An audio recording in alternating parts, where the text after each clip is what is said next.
departments if you have any specific questions for them. So I'd like to introduce Sheriff Brown up to the podium to begin. Thank you, Lieutenant Rainey. Thank you, ladies and gentlemen of the press, for being here today. We have an update for you, and I want to preface these remarks as I did at the last press briefing by recognizing that much of the information that we're about to disclose and to discuss is going to be painful and difficult for the family members of those who were lost in this terrible tragedy, and we want you to know that you're still in our hearts. Our condolences go out to you, and as painful and difficult as this is, we hope that you will find some measure of comfort in some of the information that we have for you today. The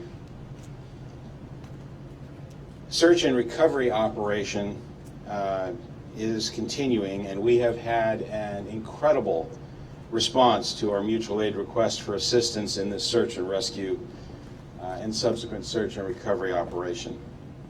Dive teams and Marine units from across the state, as well as our federal partners and state partners, have assisted in this effort.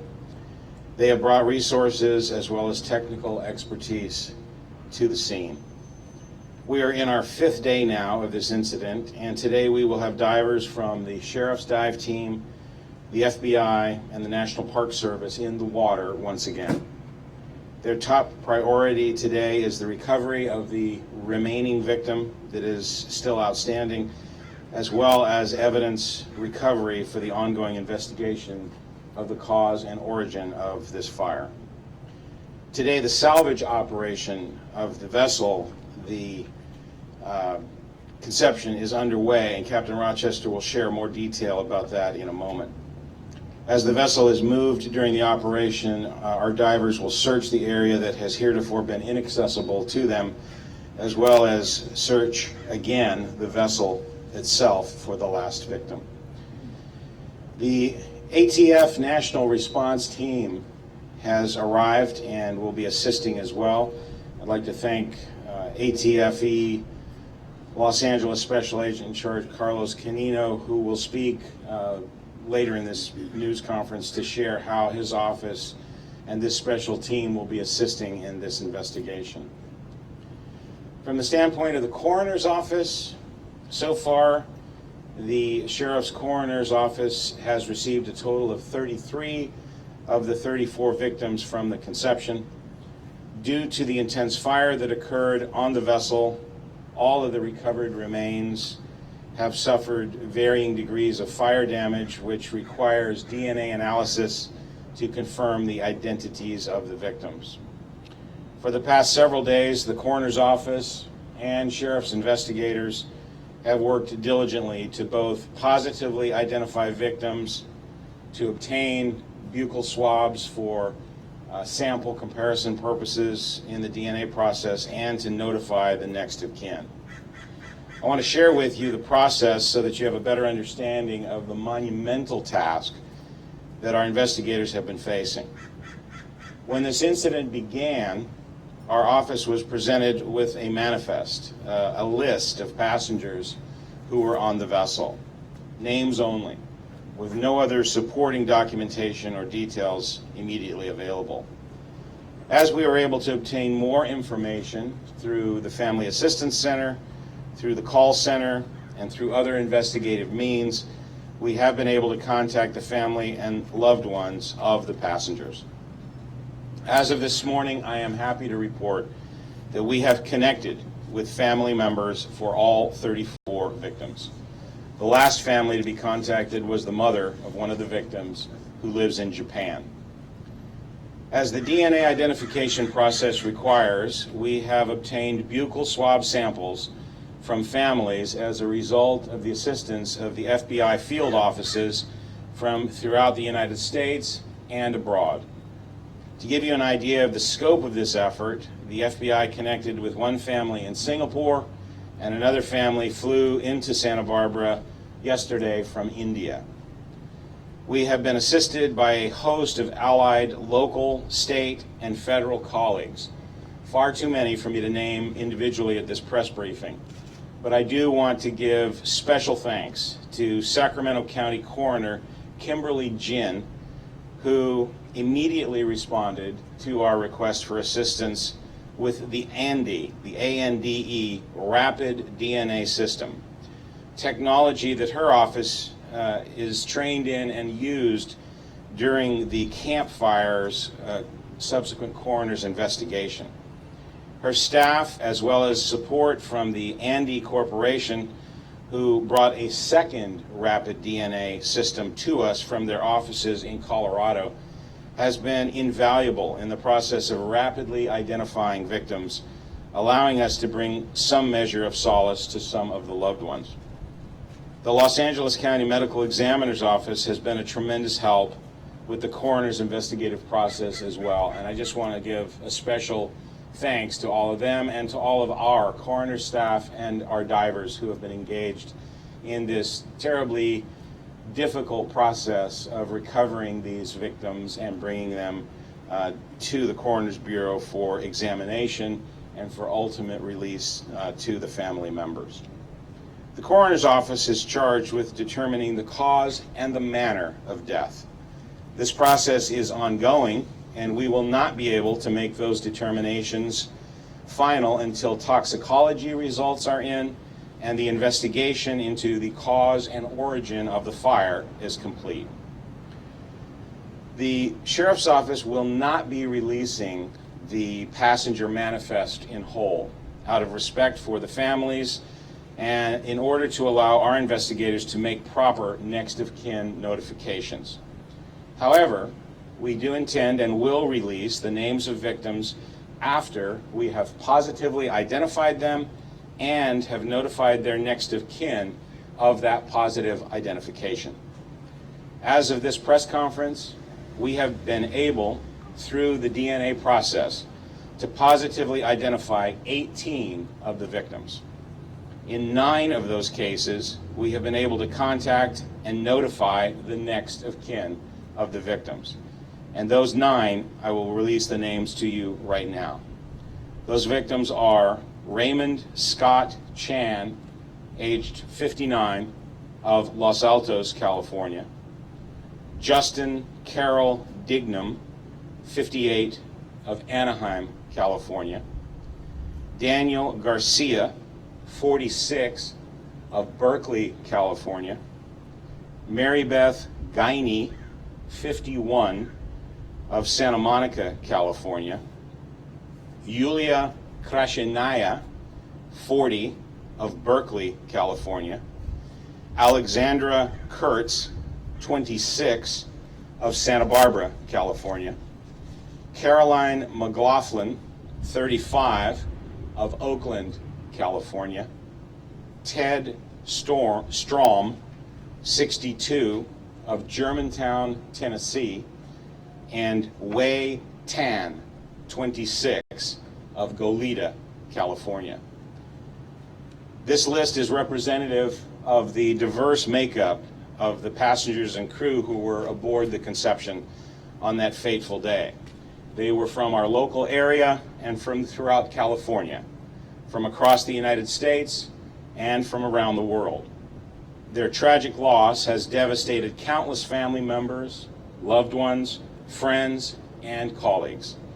We mourn their loss, and we want to assure those who they leave behind that we will continue working tenaciously to recover all of the victims, to determine how they died, and to investigate the cause of this terrible fire and loss of life with the hope that future such tragedies can be prevented. And now I'd like to bring up to the podium Captain Monica Rochester of the U.S. Coast Guard. Sheriff, I'm Captain Monica Rochester, Captain of the Port, Coast Guard, Los Angeles, Long Beach. This past week, the Unified Command has visited with the families of the victims and has seen firsthand the impact that the tragedy has taken upon them. And our hearts and thoughts are continuing to be with them as they go through this terrible, terrible tragedy. Yesterday, the Unified Command, which consists of the Santa Barbara Sheriff's Office, Santa Barbara City Fire, Santa Barbara County Fire, National Oceanic Atmospheric Administration, National Park Service, National Marine Sanctuary came together to review a salvage and recovery plan of the motor vessel conception. This is an important step to this process, but I would like to be clear that the Coast Guard's role during this salvage and recovery operation is for the safety of those on scene during these recovery operations, as well as the safety for the environment.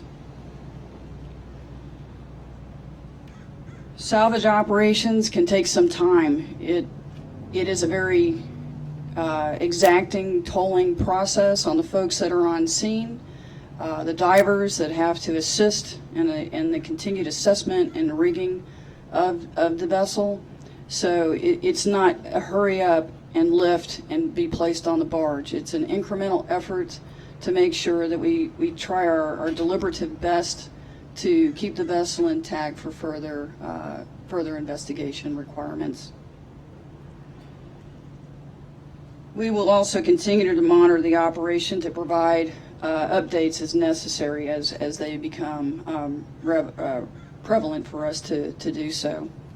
And at this time, I'd like to go ahead and transition over to Chief Hardwick for the Santa Barbara fire.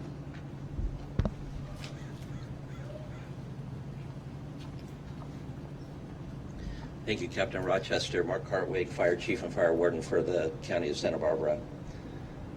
We started this week by committing our resources and those of our partners throughout the state to rescue any potential survivors of this tragedy.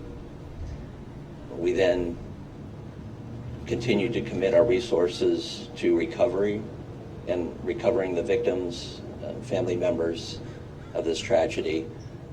And then I made the commitment to do any and everything we could to find the cause of the fire and the origin of the fire. I want to first and foremost thank our partners to the south, Ventura County Fire Department, who upon notification of the distress call off the coast of Santa Barbara and Santa Cruz Island responded immediately with multiple assets.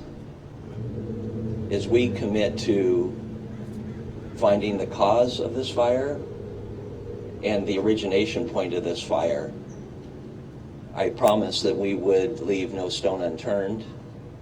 We have joining us in the investigation formally now what I would consider the A team for cause and origin, really one of the best teams throughout the world, the National Response Team from the ATF. And I'm going to go ahead now and yield to my colleague from the ATF. Good morning. My name is Carlos Canino. I'm the Special Agent in charge of the Los Angeles ATF Field Division.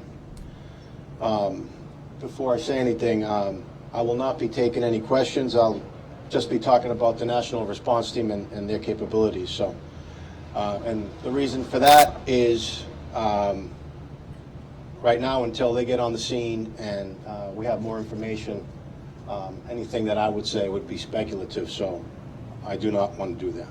So first off, on behalf of ATF Director Regina Lombardo and the men and women of ATF, we'd like to express our condolences to all the victims and their families. Our hearts are with them and our thoughts and prayers are with them. And we stand behind them. So, as you might know, ATF is a federal agency with jurisdiction and expertise and resources to investigate large and complex fire scenes. ATF brings a unique expertise in the investigation of fire incidents, and we share this expertise with our federal, state, and local partners, as well as fire services. ATF has been on scenes since Monday, in consultation with the Unified Command. It was agreed upon that the best course of action, or the next course of action, I should say, was to bring the resources of ATF's national response team. They're arriving today, some already here. They'll be arriving today and ready to go to work this evening. So our NRT will be working alongside the men and women of the Unified Command, and our primary role is to determine the origin and cause of this fire.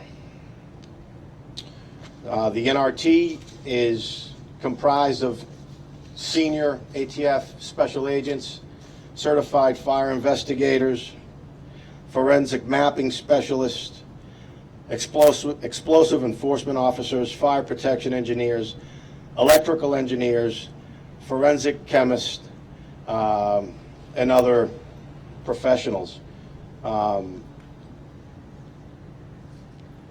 When I was coming on my way up here and I was talking to our Bureau headquarters, I asked for a list of which agents were going to be on the team, and I was doing some quick math. Just for the agents alone, there's over 250 years of experience in investigating fires. So the team that's coming here to assist and try to get to the bottom of this tragedy is exceptional. Like I said, at this time, it's too early to tell what the cause of the fire is. And again, it's imperative that I don't speculate or anybody else speculate until we get a look at the boat, and hopefully that'll be sometime in the next few days.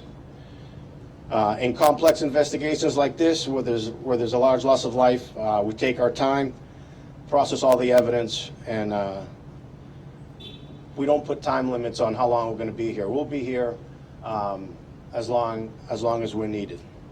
And again, the goal is to determine what the origin and cause of this fire is.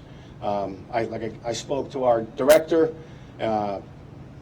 and she told me that all the resources of ATF are available for this incident. So, thank you very much.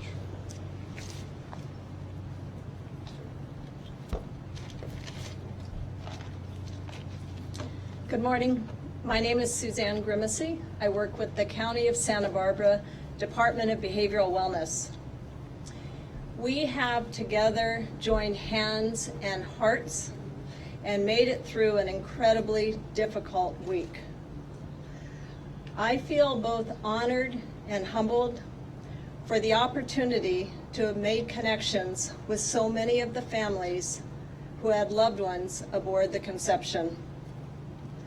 I will cherish the stories which have been shared that describe family members hearing of their passions held for diving and for the underwater world. The Family Assistance Center closed on Wednesday evening. The center opened as a place to get information, resources, and counseling support, but it turned into so much more. It turned into a gathering spot for families to spend days together and share their stories with one another and gain support from one another. When we learned upon closing that new families would be coming to the area later Wednesday evening, the decision was made to open the doors hosted by Red Cross at their office site. On Thursday, with the same resources available, again, families joined together and were able to support the new arrivals to town. Today, families will again have the opportunity to join together and support one another throughout the day with mental health and spiritual support available as we await this evening's vigil. A vigil will be taking place tonight at 6:30 at Chase Palm Park.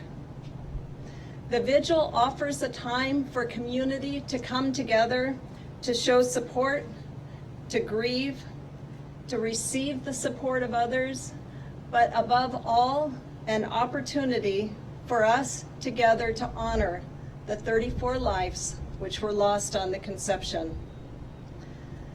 There are no words that can heal the pain that is being experienced by so many at this time. But we can be there for one another. I hope everyone that can will consider joining tonight's vigil at 6:30 at Chase Palm Park and beginning our journey together towards healing. Thank you.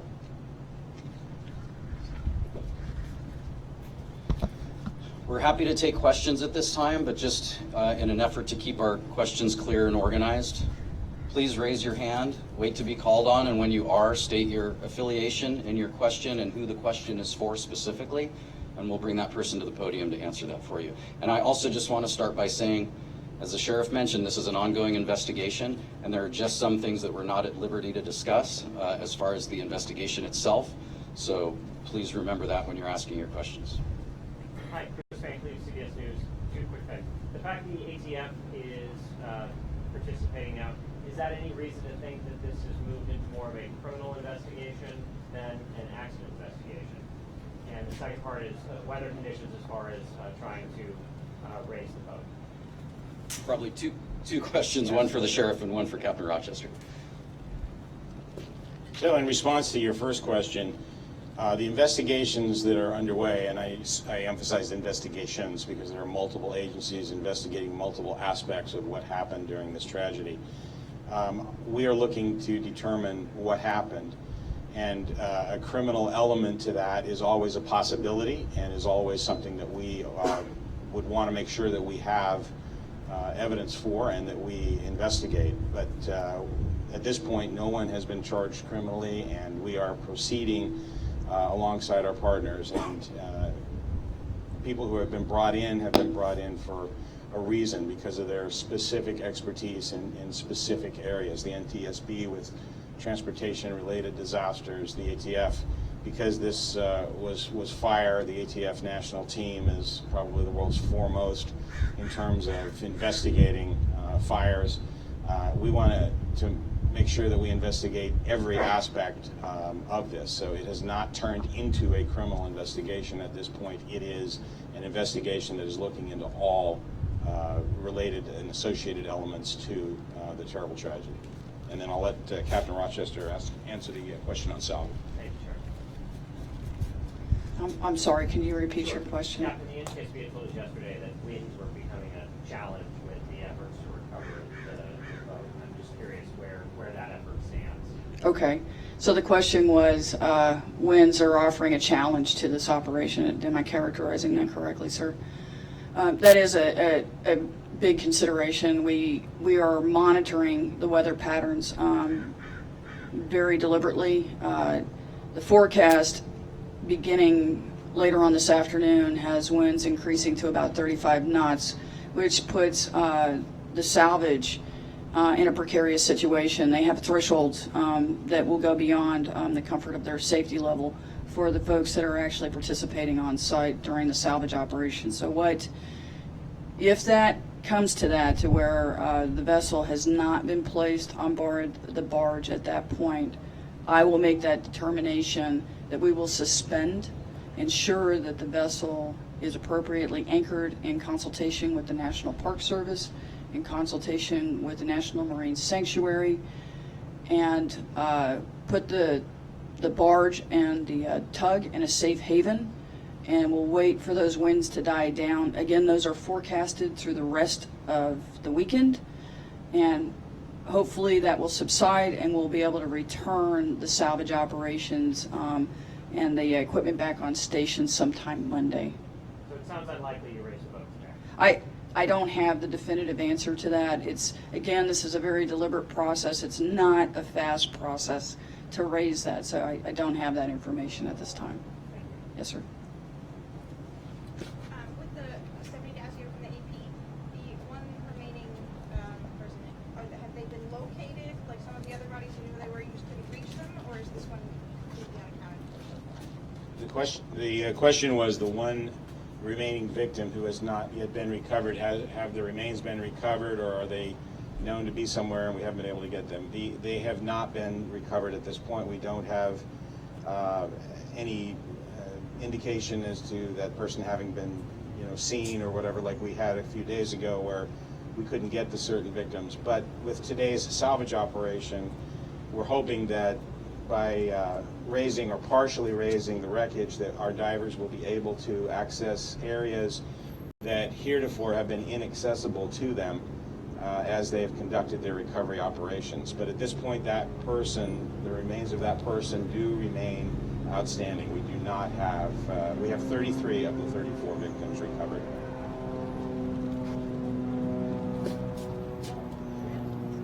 Sheriff Patrick Healy from NBC4 in Los Angeles.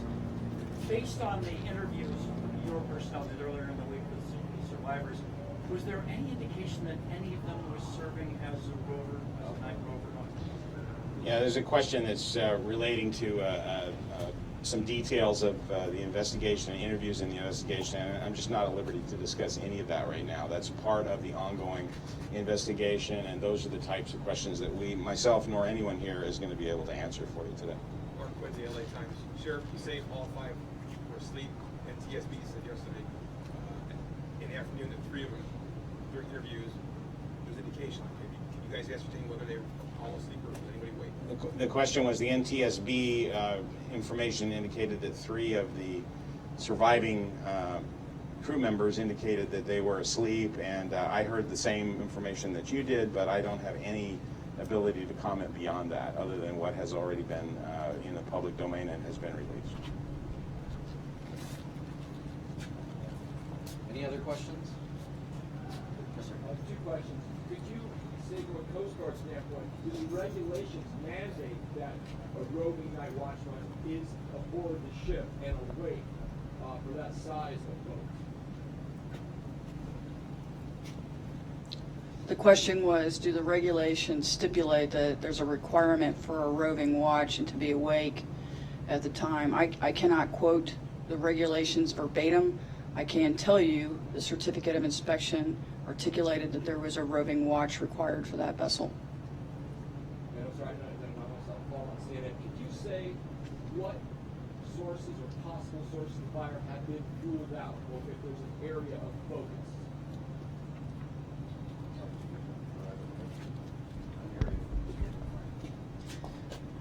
Right now, we won't know exactly where to focus until we get the wreckage up. So salvage is the primary goal right now. And I can tell you that with the resources we have now and have been brought to bear by the ATF as an official responsible for any fire, cause and origin within their jurisdiction, I couldn't ask for a better team and more resources than we have now on the scene that will, again, spare no effort or expense when it comes to looking at how and where this fire started. Stephanie from the AP again, sorry. We've been getting some conflicting information about who's leading certain investigations into what. Some people, yesterday the NTSB referred to the FBI. Other people are saying the Coast Guard is conducting the potential liability investigation. Can you just spell out who's doing what, just so we get it, make sure we get it clear? The question was, there have been a lot of agencies that are involved in this, including NTSB, the FBI, the Coast Guard, and obviously our office and others. And all I can say to you is that there are many different aspects to this tragedy.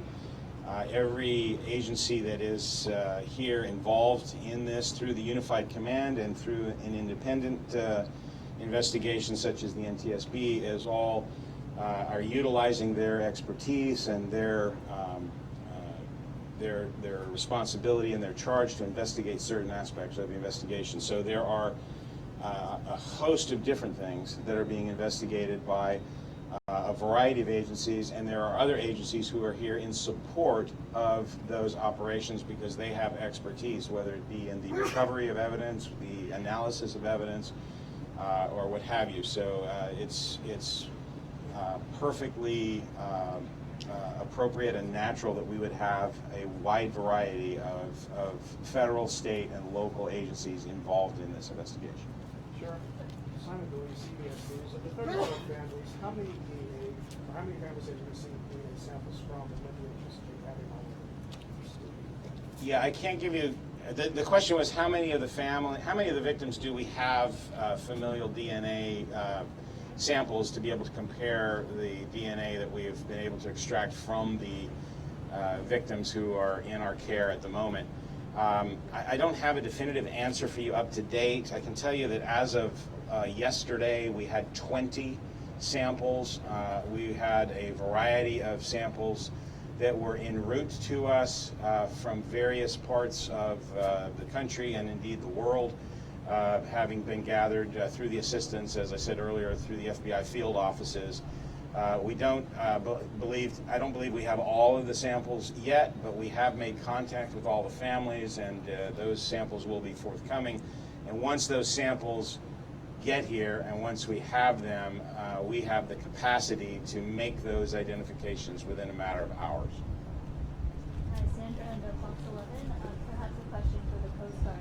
There was a report that a smoke alarm was on board for regulation, and one of the crew members did not hear anything go off that night.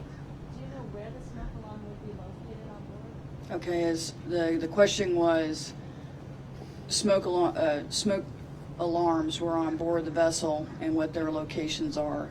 As previously stated in the first press conference, there was one located on the port and one located on the starboard.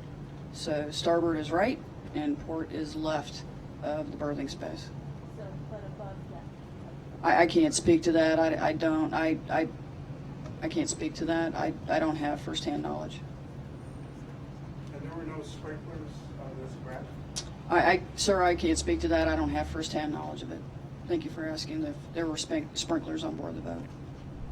Sheriff, NBC4, the question about the 18 victims that identified, you identified those 18 with DNA, and remind us again the 9 names were released, why you released those 9 and not the other 9?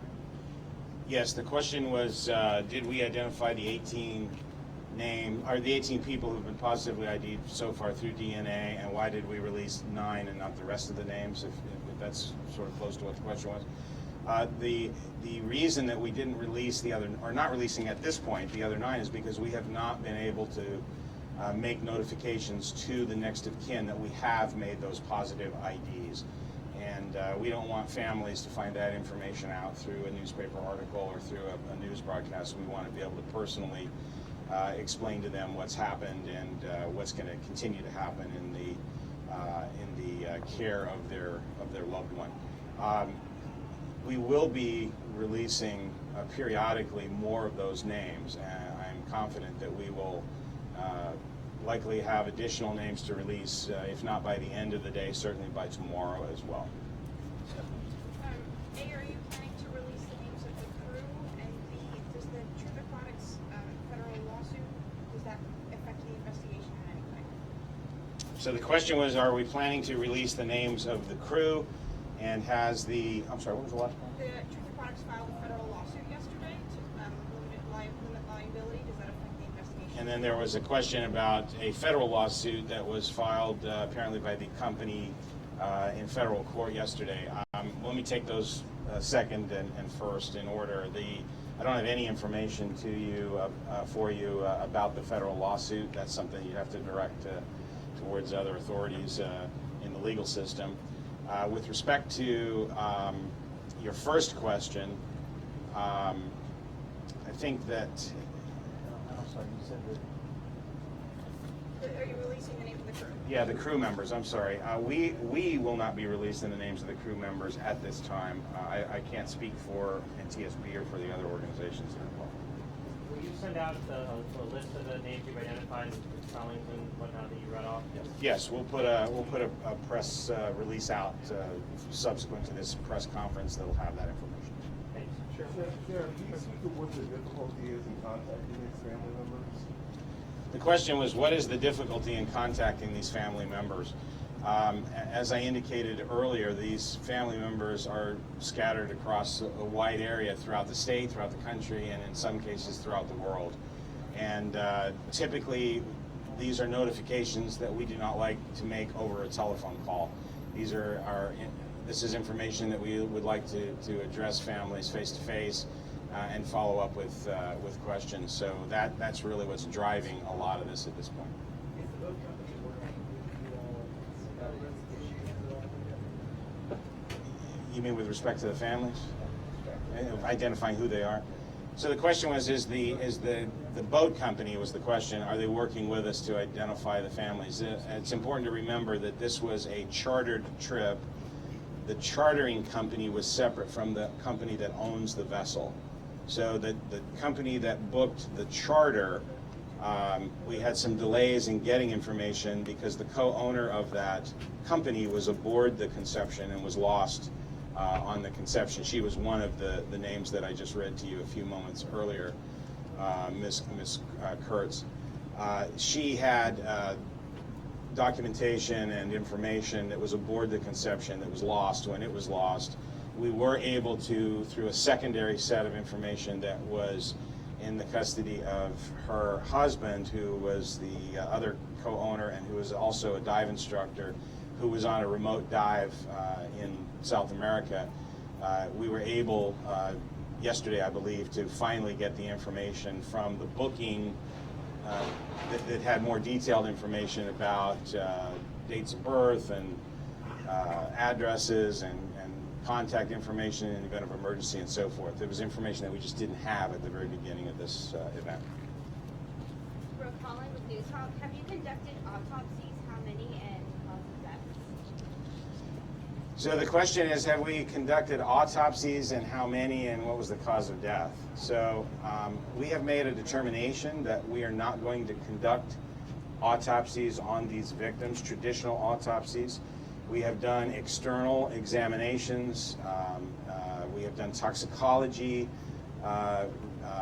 tests. We have done a review of this entire process by our pathologist, but our pathologist is convinced, without having to conduct autopsies, that these victims were victims of smoke inhalation, and that is going to be at least part of the, that's going to likely be the primary cause of death, but it's going to be followed up with information, and until a final determination is made through examination of toxicology and other means, we won't be providing that information.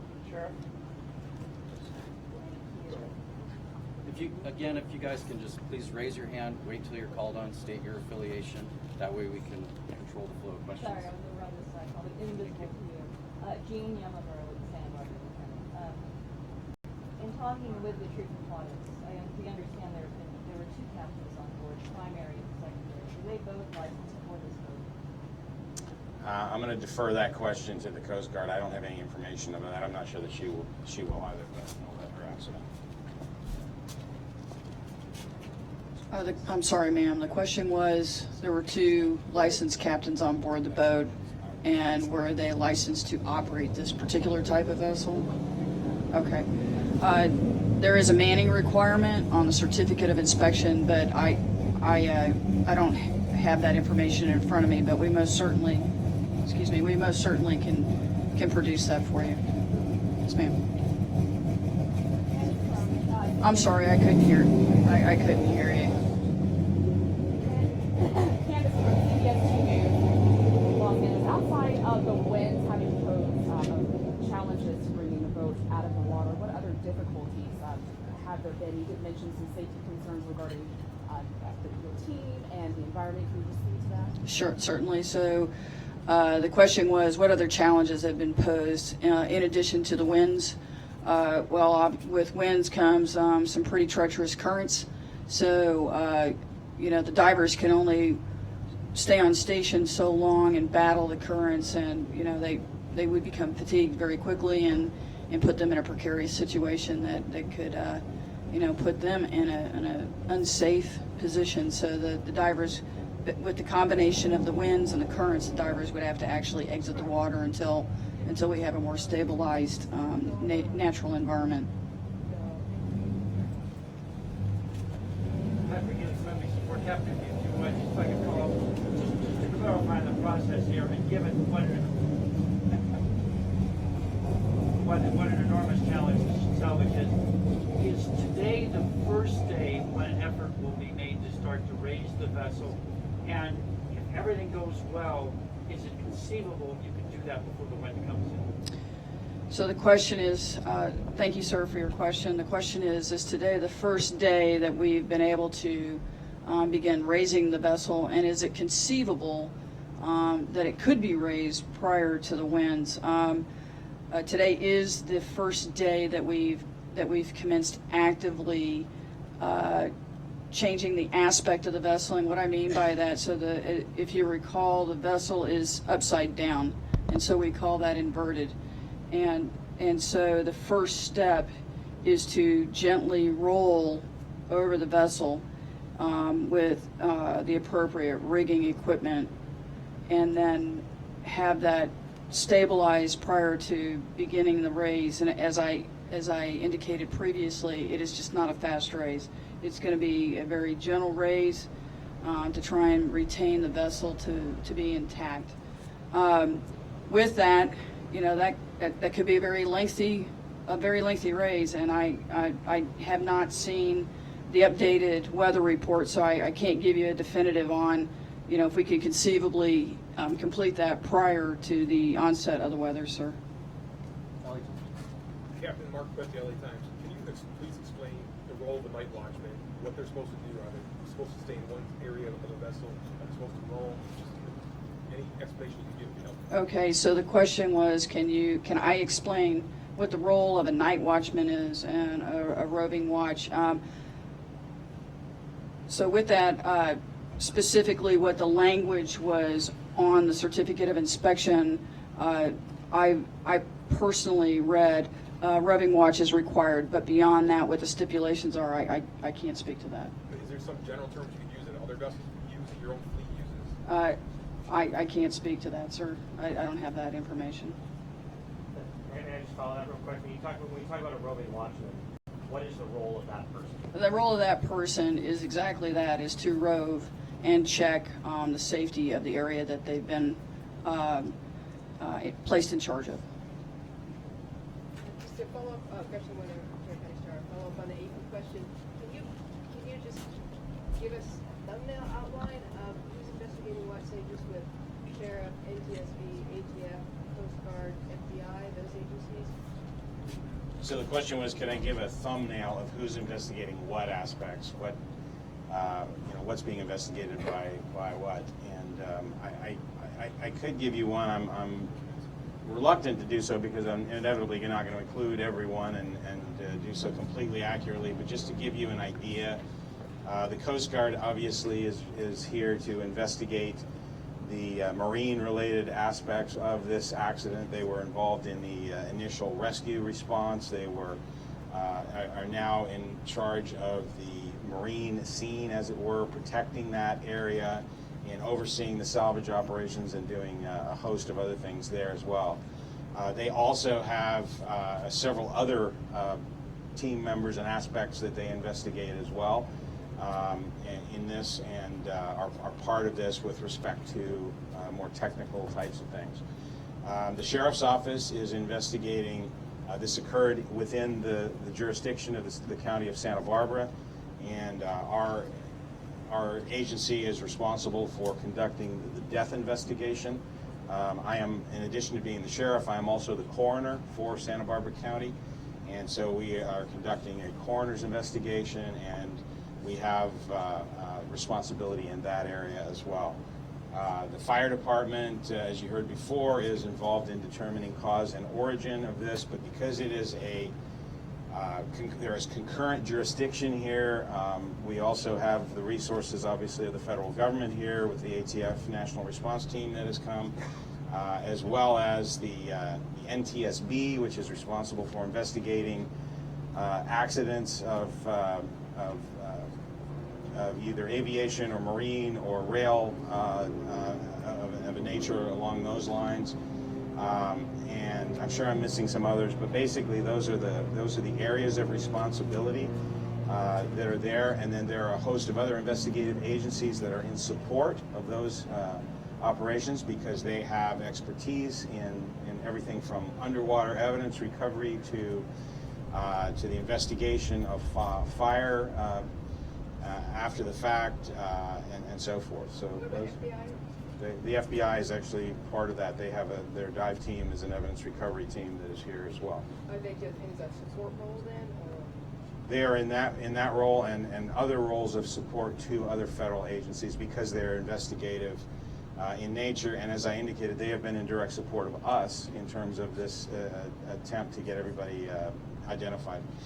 Before I take the next question, I just wanted to clarify something. I misspoke about one of the victims. Miss Allie Kurtz was not the co-owner of the booking company. She was the 6th crew member who was on board the Conception and was asleep in the passenger compartment at the time. So the co-owner of the company was aboard the vessel, but we are not releasing her name publicly at this time, although it has been in the public domain heretofore. So I'm sorry, your question.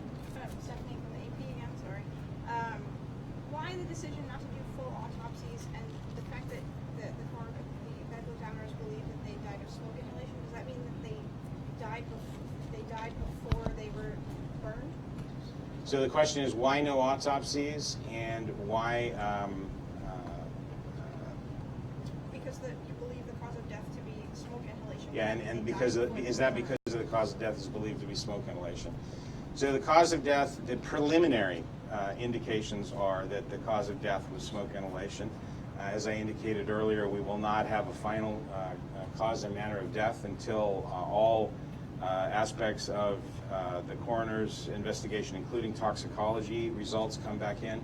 But the preliminary indicators are that all of the victims have exhibited signs that are indicative of this, and in my personal discussions with the pathologist, they're deferring to his expertise that there's not going to be any additional evidence obtained in an autopsy that will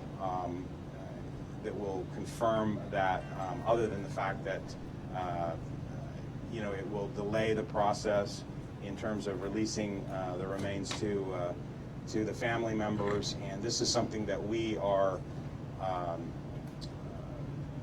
cognizant of, and again trying to balance it. And I've had discussions with all of our federal partners and with our other people, and with respect to this indication about not doing autopsies on these victims, and as long they're comfortable that as long as our pathologist can render a decision, and he's comfortable that he will be able to render a decision without the autopsies, that we're going to move forward without doing them at this point. So does this mean that they were dead before the flames basically overtook them? You talk about burn damage. Yeah, the question was, does this mean that they were dead before the burn damage on the bodies? And preliminarily, I can tell you that the indications from the pathologist are just that the belief is that the victims died and that the burn damage to the victims was post-mortem and not ante-mortem. In other words, it occurred after death and not before death. So when the crew tried to rescue them and the flames were already engulfing, they may have already been dead by that point, by the time the crew realized it. That would be the indication. So, not before. Well, no, you just tagged on one last line that said when the crew realized that. I can't speak to that. The indicators are from the preliminary examination of the bodies that the victims died prior to being burned. So that's what we can say with some certainty. Preliminary, but with a high degree of certainty at this point. So we're going to wrap things up at this point. I do, for any of our Spanish affiliates, I do have a Spanish-speaking lieutenant that will be able to answer some questions and get you some of this information in Spanish. I will also stick around in case you have any additional follow-up questions about what was spoken to. So again, thank you on behalf of the Unified Command for you coming to this press conference. I'll get out the names and spellings of everything that the sheriff disclosed about the victims' names that we are releasing. I'll get that out on a press release within the next hour or so. And then as we are successful in identifying and making next of kin notification, we'll release those additional names as we're successful in that process. Thank you again for coming, and we'll talk to you soon. No further press conferences are scheduled at this time.